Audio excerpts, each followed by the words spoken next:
Vous écoutez Bretagne 5, il est 8h31.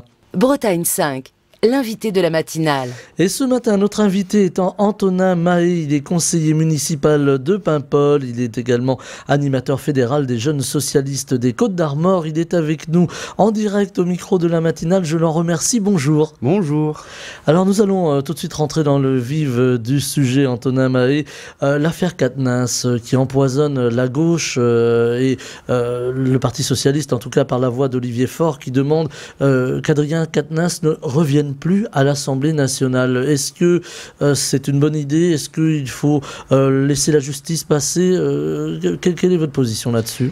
Alors le Parti socialiste a une position qui est aussi la mienne, hein, donc c'est-à-dire de dire que nous croyons évidemment Céline Quatennens dans ce qu'elle peut dire, hein, notamment la lettre qui est parue hier dans les médias. Et en attendant que la justice tranche, évidemment, Adrien Quatennens ne peut pas revenir sur les bancs de l'Assemblée nationale. Après, je ne suis pas juge, ce sera à la justice de jouer son rôle. Mais c'est vrai que moi, ça me semble pas possible que Adrien Quatennens revienne sur les bancs de l'Assemblée nationale. Sans juger le fond de l'affaire, évidemment, hein, comme vous le dites, hein, la justice doit passer. Au niveau politique, c'est un mauvais coup pour la NUPES. C'est un mauvais coup pour LFI, surtout je pense, parce que nous, au Parti Socialiste, nous avons toujours eu une position extrêmement claire sur les violences sexistes et sexuelles, que nous remettons là une nouvelle fois sur le devant de la scène. Voilà. Notre position, nous, elle est extrêmement claire, c'est qu'Adrien Quatennens ne peut pas revenir à l'Assemblée nationale et que la justice doit désormais passer. On va parler de politique, un peu plus politicienne maintenant, avec Antonin Mahé, ce 80e congrès du PS. 80e congrès, beaucoup de contributions pour ce congrès. Est-ce qu'on est à un tournant du PS, à un tournant de son histoire? Il y a eu beaucoup de tangage, on l'a dit, hein, ces derniers temps, on en avait parlé également au micro de la matinale.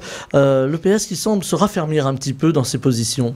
Alors, effectivement, c'est le mot raffermir qui me fait un peu rire, mais c'est vrai que le congrès de Marseille, là, c'est un tournant pour notre parti, hein, le premier depuis la NUP, depuis notre pire score à l'élection présidentielle, hein, 1,72%. Je le dis parce que je pense que c'est aussi important qu'on le garde en tête, hein, ce score-là, le pire de toute l'histoire du Parti socialiste. Un score beaucoup mieux avec l'Union, évidemment.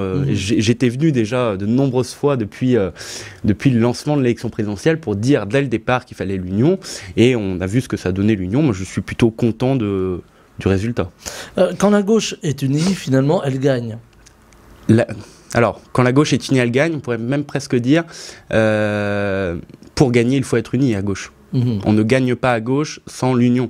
Et c'est vrai que là, c'est vrai qu'on n'a pas de majorité absolue à l'Assemblée nationale, mais enfin, je prends simplement sur le camp socialiste. On a 28 députés en 2017, on en a aujourd'hui 31. C'est-à-dire qu'on augmente notre nombre de députés avec un score à la présidentielle qui est quand même proche de 0, et on double le nombre de députés de gauche à l'Assemblée nationale. Donc, si ça, c'est déjà pas une victoire, je suis désolé, moi je comprends pas les gens qui nous disent, certains au Parti Socialiste, pour gagner, il suffit grosso modo d'être fier d'être socialiste, mais ça ne fonctionne pas comme ça une élection. Je veux dire, il suffit pas d'être fier pour gagner. Pour gagner, il faut travailler, il faut surtout être uni à gauche. Alors, ce 80e congrès du Parti socialiste va déboucher sur des propositions. On voit aujourd'hui un contexte très particulier avec la guerre en Ukraine, on va en parler dans un instant, mais également un contexte social très dur. Hein. On a les conséquences de cette guerre, on a aussi les conséquences de l'inflation, des problèmes d'approvisionnement énergétique, le panier de la ménagère qui ne s'améliore pas. On met beaucoup d'argent, mais on n'a pas forcément un caddie bien rempli. Est-ce que le Parti socialiste, en particulier, la gauche plus généralement, va devoir s'emparer de ces problèmes sociaux, j'allais presque dire revenir aux fondamentaux?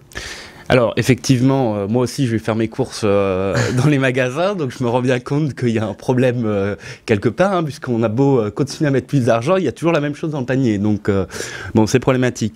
Maintenant, le PS doit redevenir, je le dis ici, le parti des travailleurs, doit se réemparer de tous les problèmes sociaux que peuvent connaître les Français, c'est-à-dire le chômage, le fait qu'à la fin du mois, il n'y a plus rien, enfin à la fin du mois je suis gentil, parce que c'est plutôt le 15 en réalité qu'il n'y a plus grand-chose. On entend beaucoup d'ailleurs de témoignages de personnes qui disent au 10, au 15 du mois, je n'ai plus rien sur mon compte en banque. Ah ben bien sûr, mais le problème c'est que là aujourd'hui on a une inflation qui est extrêmement importante, 6% je crois dans mes souvenirs, et en même temps des salaires qui ne prennent pas 6%. Donc il y a un problème, c'est-à-dire que tout continue à augmenter, mais les salaires, eux, n'augmentent pas, ce qui est quand même ahurissant. Je prends le SMIC, il n'augmente pas, je prends les bourses, ça n'augmente que très peu, enfin le SMIC augmente, mais vraiment très légèrement, les bourses 4%, alors que l'inflation est déjà à 6%, je veux dire, il faudrait arrêter de se moquer du monde, quoi. Avec une colère sourde, hein, quand on voit la rémunération, par exemple, des patrons des grandes entreprises françaises, alors qu'ils se défendent en disant oui, mais on n'est pas les mieux payés, regardez aux États-Unis par exemple, mais là on est sur des sommes astronomiques pour monsieur, madame, tout le monde. Est-ce qu'il n'y a pas un moment aussi où la politique va devoir s'emparer de cette question et demander un meilleur équilibre sous peine de voir des problèmes sociaux plus graves? Moi, quand je vois le salaire, notamment du patron de Total Energy, je ne peux que être choqué. Quand je vois le SMIC en France, par rapport à ce salaire-là, je me dis, mais vraiment, c'est honteux, quoi. C'est honteux de prendre autant, alors qu'on est dans une crise économique, on traverse une crise qui est extrêmement dure pour les particuliers, je pense aussi aux associations pour lesquelles c'est extrêmement difficile, pour les collectivités aussi en tant qu'élus, c'est extrêmement difficile, hein, on ne sait pas comment on va boucler nos budgets, mais donc c'est vrai que quand je vois ces salaires-là, moi ça me choque. Aujourd'hui, moi je pense qu'il va falloir, et le Parti Socialiste l'a proposé initialement, c'est la taxation des super profits. Il va falloir que cette mesure soit mise en place parce que sinon les gens les gens vont continuer à s'énerver, et là on a une tension sociale, et je pense que vous le remarquez aussi, qui est énorme. Les gens sont tous tendus et il va falloir trouver une solution rapidement parce que sinon on s'approche d'une crise des Gilets jaunes 2, quoi. Alors il y a une grande colère dans la société, les journalistes, nous on la mesure, cette colère aussi, on la reçoit parfois même. Aujourd'hui on a l'impression que bien les gens ne croient plus à la politique, on nous dit on ne peut pas nous protéger, on ne peut pas nous aider.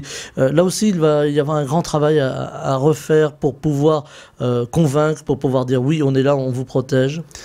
Mais alors c'est vrai que si on regarde ce que fait le président de la République, moi je comprends que les gens n'aient plus envie de s'intéresser à la politique, parce que bon, quand on décide tout seul, c'est compliqué pour monsieur, madame, tout le monde de s'intéresser à la politique derrière. Il va falloir qu'on retourne chercher les citoyens, qu'on aille les voir ce qui ne va pas dans leur quotidien, même si nous aussi on le vit. Enfin moi je veux dire, je suis pas ministre, donc je sais très bien ce que c'est qu'à la fin du mois il n'y ait plus rien sur le compte en banque. On fait une petite parenthèse. Vous étiez venu il y a quelques semaines au micro de Bretagne 5 pour nous parler de la précarité étudiante qui continue de galoper, cette précarité étudiante, précarité qui gagne aussi toutes les strates de la société, en tout cas pour les personnes les plus fragiles, les plus modestes. Alors on ne parle même pas des coûts de l'énergie où certains Français cet hiver ne se chaufferont pas. Voilà, on sortira la doudoune pour ceux qui en ont une, ne vont pas se chauffer, ne pourront pas isoler leur logement. On parle d'une crise sociale, la crise devient très profonde. Alors effectivement, moi si je prends le sujet des étudiants que je connais le mieux puisque j'en suis aussi un,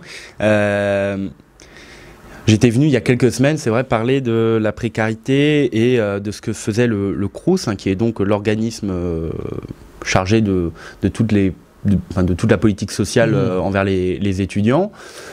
Écoutez, moi je constate pas d'amélioration, ni même quelconque écoute de la part du Crous Rennes-Bretagne, qui continue à s'enfermer dans un silence qui est quand même ahurissant. Enfin, aucune nouvelle sur la fermeture de la résidence Guernéguin à Saint-Brieuc. On en avait parlé, effectivement. Les restaurants universitaires, ça n'a pas changé en fait réellement. On nous avait promis de belles et grandes mesures, mais rien sur le terrain. Donc C'est vrai qu'en plus, quand on est dans une précarité quasiment généralisée, comme peuvent l'être les étudiants, que notre organisme social de référence ne daigne pas à nous donner de réponse, c'est extrêmement fatigant. Dire, quand un étudiant ne se chauffe pas, ne mange pas 2 repas par jour parce que il n'a pas les moyens ou que ses parents ne peuvent pas l'aider, quand l'organisme qui est censé à ce moment-là, arriver et dire on va pouvoir, tu vas pouvoir te chauffer, tu vas pouvoir manger 2 repas par jour, n'est pas présent, je me dis, mais ce pays, c'est... La France ne fonctionne plus, de votre point de vue, ou mal? Certaines administrations de la France fonctionnent mal. Non pas par leurs fonctionnaires, où j'ai pas de problème là-dessus, mais simplement par leur direction et par les politiques gouvernementales qui sont impulsées auprès de ces administrations. On voit les associations caritatives qui lancent leur campagne, on pense aux Restos du Cœur, qui viennent de lancer leur campagne et qui tirent la sonnette d'alarme. Toutes les associations, on pourrait également citer le Secours catholique ou le Secours populaire, qui disent attention, on a de plus en plus de bénéficiaires et ce n'est plus des gens qui sont à la rue, forcément, ce sont des gens qui n'arrivent plus à manger, qui n'arrivent plus à se chauffer, qui sont obligés de venir chercher l'aide de ces associations qui elles-mêmes sont en grande difficulté parce qu'elles n'arrivent pas à avoir de dons suffisants pour satisfaire tout le monde. Est-ce que là, il est temps vraiment de tirer la sonnette d'alarme? Ah bah oui, il faut tirer la sonnette d'alarme parce que là, on rentre dans un cercle vicieux, c'est-à-dire que les associations de distribution alimentaire, notamment les Restos du Cœur, fonctionnent beaucoup avec les dons, mais en même temps, les gens... les salaires n'augmentent pas, donc ils ne peuvent pas donner. Et donc, ce qui fait qu'à un moment donné, le Resto du Cœur va avoir aussi du mal à distribuer l'aide alimentaire. Et on est vraiment dans un cercle vicieux. C'est-à-dire que les gens ne peuvent pas donner parce que les salaires sont trop hauts. En même temps, ils ne peuvent pas s'acheter à manger correctement. Ce qui fait que on va avoir rapidement un problème, je pense. Voilà, ça nous ramène à Coluche, le fondateur des Restos du Cœur, qui disait « Oh là, il y en a pour aller 2-3 ans, après ça ira mieux ». Malheureusement, non. La question se pose bien longtemps après. Je rêverais d'un monde, moi, sans Restos du Cœur, en disant que tout le monde pourrait avoir à manger dans son assiette correctement. On a aussi un corollaire, c'est l'accueil sur notre sol des migrants ou des réfugiés. Je préfère personnellement le terme réfugié. On l'a vu avec ce bateau qui est arrivé ici en France, qui a été accueilli en France, avec beaucoup de jeunes migrants à bord, de jeunes réfugiés à bord, qui ont souhaité, eux, gagner d'autres parties de l'Europe. Et on voit aussi une cristallisation de la colère vis-à-vis de ces personnes qui arrivent en disant on n'a pas de place pour les Français, pourquoi encore accueillir plus? Est-ce que là aussi, il va falloir tirer une autre sonnette d'alarme d'une société qui devient, allez, on va dire, peut-être plus intolérante? Je pense pas que la société devienne plus intolérante, pardon, je trouvais plus le mot. Je pense surtout que une partie du paysage politique français, notamment à l'extrême droite, donc le FN et Reconquête d'Éric Zemmour, cristallise ces sujets-là pour faire peur aux gens, alors qu'on parle quand même d'êtres humains. Pour rappel, ce sont des gens qui ont fui leur pays parce que c'était la misère, parce que c'est un régime autoritaire, ou bien parce que même c'est la guerre. Et en fait, jouer avec les peurs des Français sur le sujet migratoire, moi je trouve ça minable. Je veux dire, c'est ce que je dis, on parle de gens qui n'ont plus rien, des gens qui peuvent se faire tuer dans leur pays, des gens qui fuient la guerre, et on viendrait nous dire qu'il faut les renvoyer chez eux. Non mais à un moment donné, il faut juste arrêter de dire n'importe quoi, ce que fait le FN de toute manière tous les jours, puisque chaque prise de parole de ce parti, c'est un ramassis de conneries. Le mot est fort. Non, mais il faut à un moment donné aussi dire les choses. Ce que dit le FN joue sur la peur des gens sans cesse, c'est insupportable. Joue sur la peur de perdre notre culture, alors que bon, je pense pas perdre notre culture, on va toujours continuer à manger de la raclette en hiver, à mon avis. Joue sur la peur d'accueillir des migrants, alors qu'on devrait les accueillir, parce que c'est le principe d'humanité. On devrait accueillir ces gens-là. Et c'est normal. On l'a vu, la colère se cristalliser à Callac, par exemple, avec cette contre-manifestation ou cette manifestation contre la venue des réfugiés dans le cadre du projet Horizon. Alors moi d'abord sur le sujet de Callac, moi j'étais aux 2 manifestations qui étaient organisées à Callac. D'abord un mot de soutien pour le maire. parce que il vit quelque chose qui n'est vraiment pas agréable pour un élu local, un harcèlement. Enfin, il a reçu des menaces de mort, bien sûr, concrètement. Vraiment, là, pour commencer, je lui adresse tout mon soutien parce que il vit quelque chose qui est insupportable pour un élu local. Je rappelle quand même qu'un élu, c'est le principe, il est élu, donc il mène les politiques pour lesquelles il a été élu. C'est le principe. Maintenant, sur le sujet Callac en lui-même, on est dans le même principe. On a d'un côté, alors on parle d'accueillir, l'extrême droite nous indique 70 familles, je crois, alors qu'on parle d'une dizaine de personnes, hein, en réalité, hein, sur Callac. Voilà, je veux dire que Callac, ça fait pas 100 habitants, donc accueillir 10 personnes, à mon avis, ça ne changerait pas grand-chose. Maintenant que l'extrême droite vienne de tout le pays, parce qu'il faut dire, hein, à la dernière manifestation, moi j'ai vu des bus arriver de beaucoup de départements qui sont quand même assez éloignés, qu'on ait des personnalités de reconquête qui viennent à Callac faire leur beurre sur des situations toujours dramatiques, enfin, c'est vraiment zéro, quoi. Mais bon, ce sont les méthodes de l'extrême droite, c'est pas nouveau, et on est habitué maintenant à ce genre de méthodes populistes. Alors, je parlais tout à l'heure d'une société, alors peut-être moins tolérante, hein, on va le dire comme ça, on a à nos portes. On peut le dire même en Europe, cette guerre en Ukraine qui n'en finit pas, qui se durcit avec, au moment où l'on se parle des Ukrainiens, des Ukrainiennes qui ne peuvent plus se chauffer, qui sont terrorisés par les missiles, par les drones qui leur tombent sur la tête et qui tuent chaque jour. On a vu les images chez nos confrères des différentes chaînes de télévision hier soir en particulier. Et puis en France, bien il y a cette petite musique que l'on entend qui dit oui, mais on a du mal nous à nous en sortir. On ne va pas aider en plus l'Ukraine, au moment même où le président Zelensky a demandé aux maires de France, qui étaient réunis en congrès hier en particulier, de donner un coup de main directement aux Ukrainiens qui en ont tant besoin pour se chauffer, pour pouvoir simplement vivre. Là aussi, on entend cette petite musique du « on a du mal chez nous, on ne va pas aller aider les autres ». Ce que vit l'Ukraine actuellement, c'est dramatique. On a, pour rappel, un pays qui est un pays autoritaire, hein, une dictature même, je pense qu'on peut le dire clairement, qui vient attaquer une démocratie européenne sous le motif de dénazification. C'est quand même assez gros, hein, quand on est russe et donc quand on a un président d'extrême droite. On a un pays donc agresseur qui a décidé de refaire la grande Russie, la Russie soviétique, mais personne n'a pensé à prévenir Poutine que ça ne se fera pas, ça n'existera plus jamais. Avec quand même autour de Poutine des gens, bien sûr, des gens peu recommandables. Hein. Des gens extrêmement peu recommandables. Enfin, je pense au patron de la milice Wagner notamment. Enfin, on est dans une guerre sale, je pense, où on bombarde tout ce qu'on peut, où on rase tout ce qu'on peut, des hôpitaux, des écoles, tout ce qui peut être rasé est rasé par les Russes, ce qui est quand même dramatique. Parce forme de politique de terre brûlée, finalement. Bien sûr. Moi, hier soir, pour préparer l'émission, pour la petite anecdote, j'écoutais BFM TV et intervenait le vice-président de la Douma, hier sur BFM TV pendant environ 20 minutes, où il a pu tenir des propos du style si on n'arrive pas à reprendre du terrain, on va tout raser sur des dizaines de kilomètres, vous allez payer, vous la France, vous allez payer. Enfin, je me dis, mais ces gens sont complètement timbrés. Pour être très honnête, moi je pense qu'ils ont vraiment un problème mental grave. C'est une guerre finalement qui va au-delà de l'Ukraine. Elle vient vers nous, c'est une guerre vers l'Occident. Mais c'est pour ça aussi que quand les gens disent ah c'est loin, on n'arrive déjà pas chez nous.